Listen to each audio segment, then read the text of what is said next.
With me now is the Academy Award winning documentary feature filmmaker, Alex Gibney. He has directed a number of movies over the years. One of my favorites actually is Enron, the Smartest Guys in the Room. He won the Academy Award for Taxi to the Dark Side and has produced and directed a lot of documentaries since, including, I think, at least three in 2020. One of those is Totally Under Control, which was co-directed by two others, Suzanne Hillinger and Ophelia Harutunian. And Arutunian. oh, Yes. thank you for the help there. I appreciate that, Alex. With me now, as might have guessed, is Alex Gibney. Thank you very much, Alex, for being here. Delighted, Omar. Good to be here. So, Alex, the documentary "Totally Under Control" is one of those films that grabbed me, horrified me, not because of anything you did to horrify us, but you just showed us what we're living through, and it's one of the definitive chronicles of this pandemic, if not the only feature film that's been made during it that I know of, a documentary at least. I found out that this film was shot in 90 days or so, and you were doing this under the radar. How did you get that done?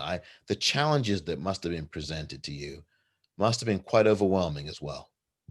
Well, time was the biggest challenge. We didn't start till May 1st, and we wanted to have it completed and ready to be released by second week of October, because we wanted it to come out before the election. So that was a horrifically fast for a feature-length documentary.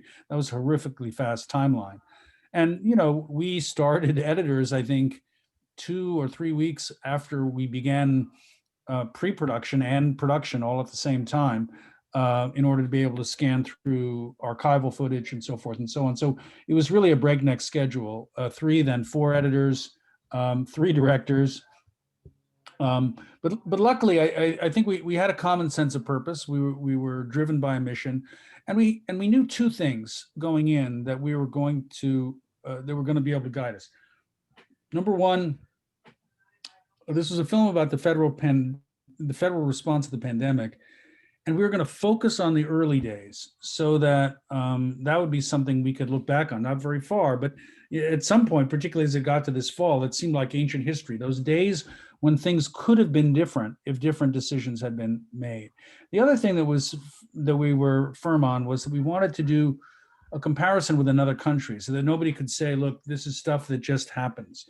And we chose South Korea, which was a country which discovered its first COVID positive patient on the very same day that the United States did, which was January 20th. And they had a very different outcome. Obviously, smaller country, but still a significantly large population, 51 million people. And I think as of this moment, only 500 or so deaths to the COVID virus. So those things we knew, but still, there was a lot of work done. Absolutely. And you mentioned time, and you've anticipated something I was going to ask you next.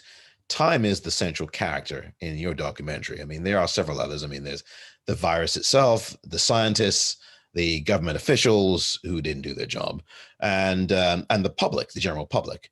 And you have, and to some extent, technology too, because you have a very important narration in the first 3 minutes where you talk about these things, and they're somehow very you've structured this film in a very molecular way, and I think your work is somewhat very emblematic of that. It's very molecular structured. You have very discrete, clear anthems in your work, and I find it again here in Totally Under Control.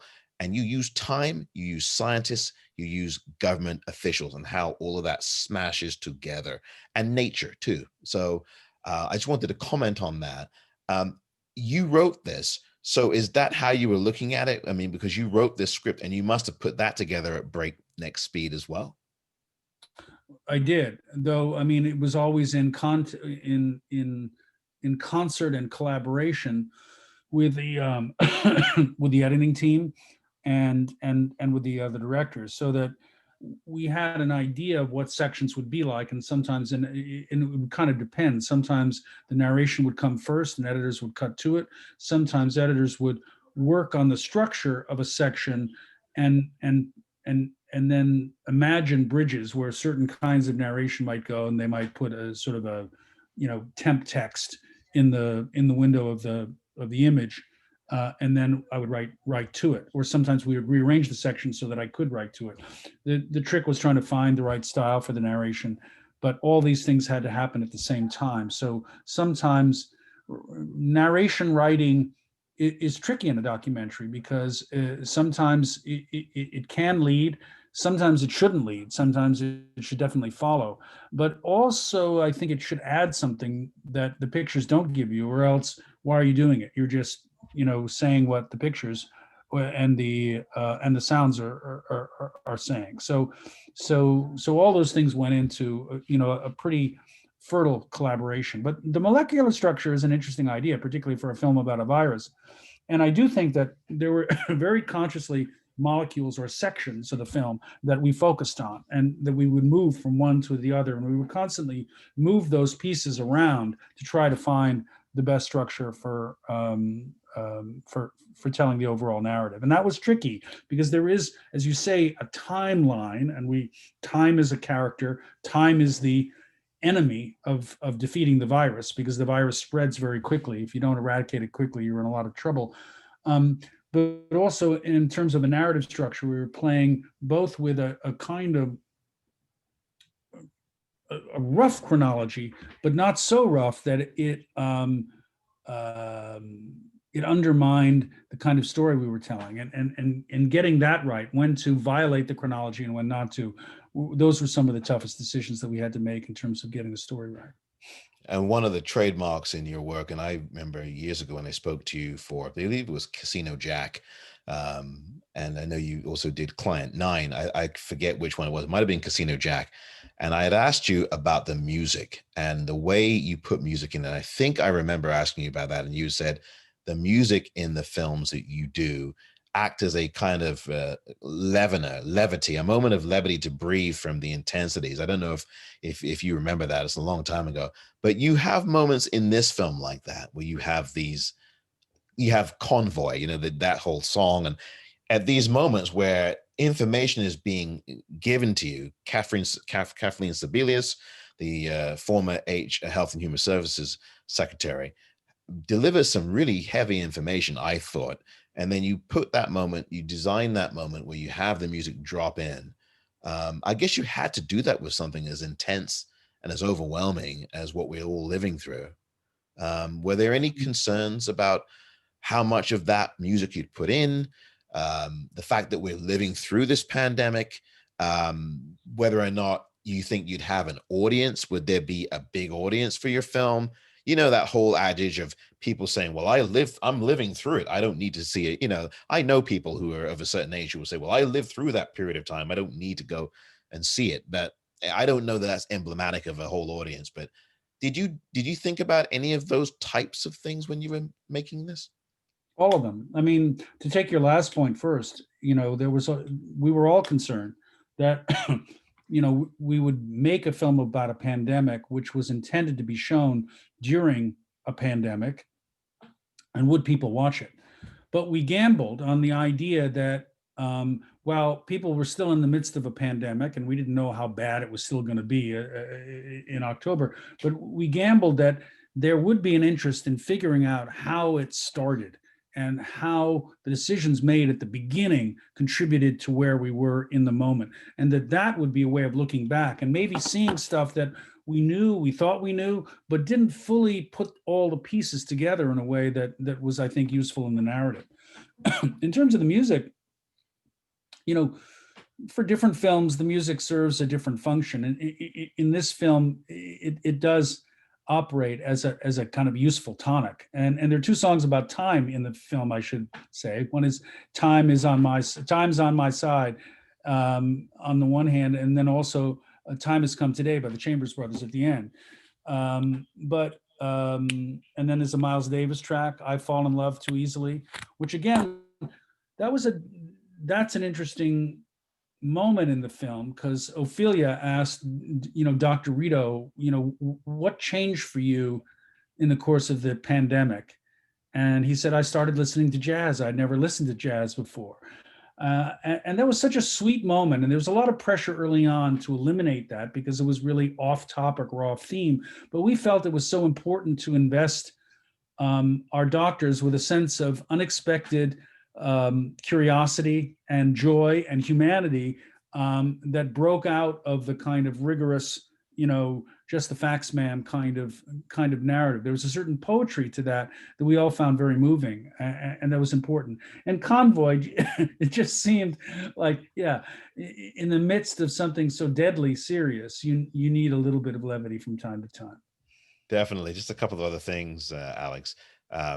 You talk about the doctors, and you talked about the doctor you just mentioned. And I also think of Dr. Bright and some of the reactions you got from him. There's a moment, maybe around 15, 20 minutes from the end of the movie.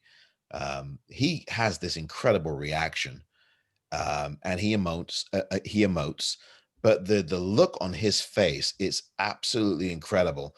And it was very organic. I mean, I don't know how long you had questioned him for that segment, because you're obviously only using a snippet or a bit of that segment. I don't know how long you talked to him for, but you got this reaction from him and I think the moment I'm talking about. And he kind of, he emotes, but before that, there's this look of terror and horror on his face when he's talking about the chain of command and how he didn't like that chain of command. And there's something across his face that I just don't know. It was her look of horror. Well, I believe it was the section where he was talking about hydroxychloroquine and the way that it was jammed down his throat so recklessly. And he is there trying to serve the public good, trying to look out for the health and welfare of the public. And the administration had very calculating political aims that weren't based at all on science, and it put him in a terrible position, and it was anguish inducing for him. It was a it was a very powerful moment for us all to see. He got quite emotional a number of times during the interview. It was quite a long interview. It was like 4 or 5 hours, I think. But Dr. Bright's voice was terribly important for us. I don't know if we had a film without him, because he was somebody who was both a critic of administration, but somebody who was very much inside the administration at the beginning and became a whistleblower. So we could see the administration from the inside out and then from the outside in. The other key person was Max Kennedy Jr., Robert F. Kennedy's grandson, who was able to give us a rather unique bit of insight into the corruption and utter bankruptcy of the Jared Kushner task force. That was incredible. I mean, I know we don't have very much time, but I did want to ask you about the introduction of the way you introduced your interview subjects. I loved how you did that. It was if they were being taken out of their habitats and brought into this different world. And I loved how you did that. Can you talk a little bit about that theme that you used? Sure. Well, sure. And part of it was also a theme of how do you film people during a pandemic? Because we had two approaches. One was a COVID cam, where we would literally send a camera to the subject. We would hook up to their internet. They would open up this case, and because we were hooked up to the internet, Ben Bloodwell, who was our DP, had control over the camera. He could manipulate the f-stop, the focus, but there would be no human contact, so therefore no possibility of contagion.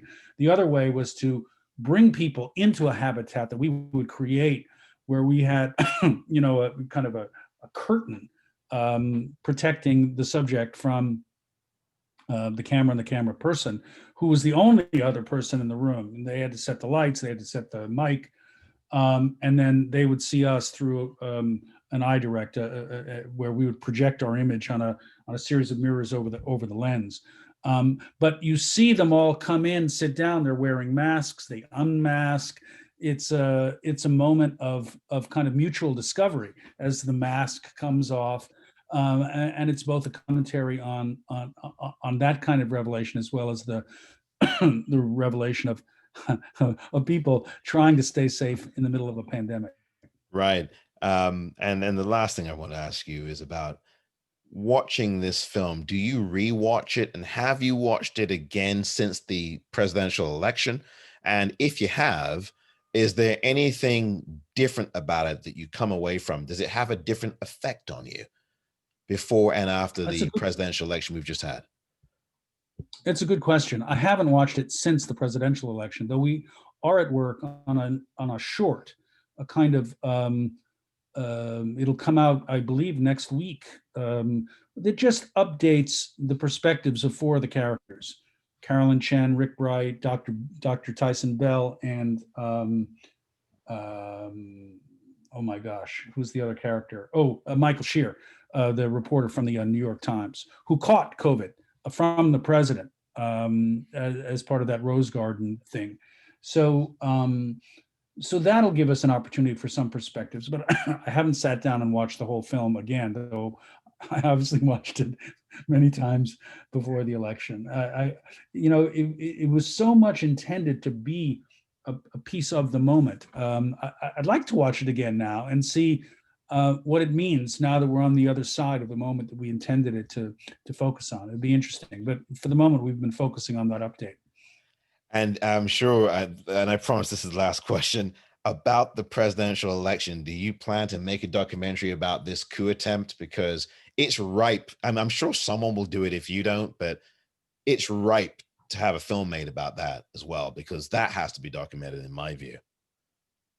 It's a really interesting phenomenon, and I hope somebody makes a doc about it. I don't know that I will.